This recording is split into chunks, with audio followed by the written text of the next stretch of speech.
Vous êtes chef d'entreprise et vous avez des gros doutes sur l'un de vos salariés. En clair, vous suspectez qu'il y a des petits malins qui la jouent pas réglo. Pas de panique, on a des solutions. Allez, c'est parti, je vous explique ça rapidos tout de suite.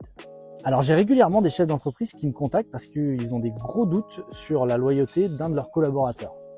Alors quand on parle de loyauté, ça peut concerner aussi bien les salariés que les associés. Mais là, je vais juste vous parler du cas des salariés.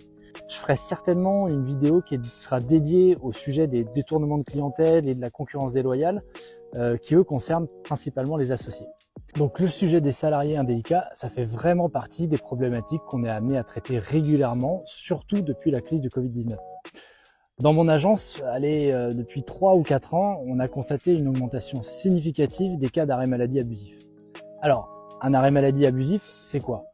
Concrètement, en France, on peut dire ce qu'on veut, on a quand même un très bon système de prise en charge si tu tombes malade. Et moi, perso, ça me va, c'est ok, c'est très bien, je trouve ça normal. Mais le problème, c'est que dans ce système, faut être lucide, t'en as qui clairement jouent pas le jeu et ils abusent, quoi. Je te donne un exemple tout con, que je vois mais quasiment toutes les semaines. Tu es chef d'entreprise et tu as un salarié qui se sent plus trop bien dans la boîte, ça se passe un peu moins bien depuis quelques temps. Il sait plus trop s'il a envie de rester ou pas, et bref, le type songe clairement à se barrer. Ouais, mais lui, il veut pas se barrer en démissionnant, tu comprends ? Parce qu'il sait que s'il démissionne, ça va être clairement moins avantageux que s'il négocie une rupture conventionnelle ou un licenciement. Alors qu'est-ce qu'il fait, le petit malin ? Eh ben, il tente une négo avec son patron. Et puis cette négo, elle aboutit pas. En gros, son boss, il lui dit, bah écoute, tu te sens plus bien dans la boîte, il y a pas de souci, tu peux démissionner, ça me pose pas de problème. Mais ça l'arrange pas du tout le salarié. Donc qu'est-ce qu'il va faire ? Bah, il va se trouver un médecin un peu complaisant et croyez-moi, c'est pas ultra compliqué à trouver. Donc il va se trouver un gentil médecin qui va lui coller un arrêt maladie pour 2 semaines. Puis toutes les 2 semaines, il va retourner voir son médecin qui va le reprolonger d'1 mois parce que tu comprends, il va pas du tout mieux, le pauvre, etc., etc. Et ça peut durer 6 mois, 1 an sans problème.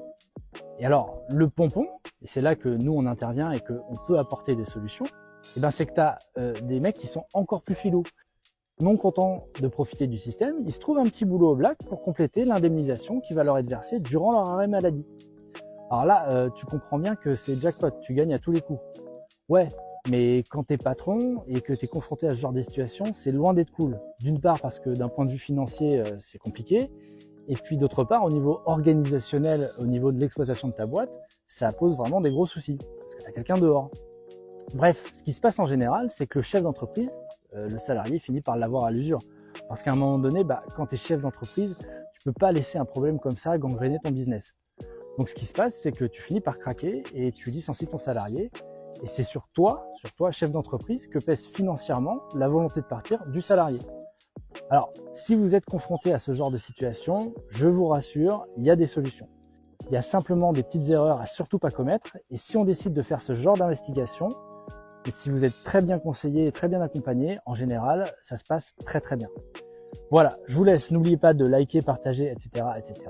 Je vous retrouve très vite et n'oubliez pas, si vous cherchez un détective privé, trouvez le petit Fox. Allez, à plus.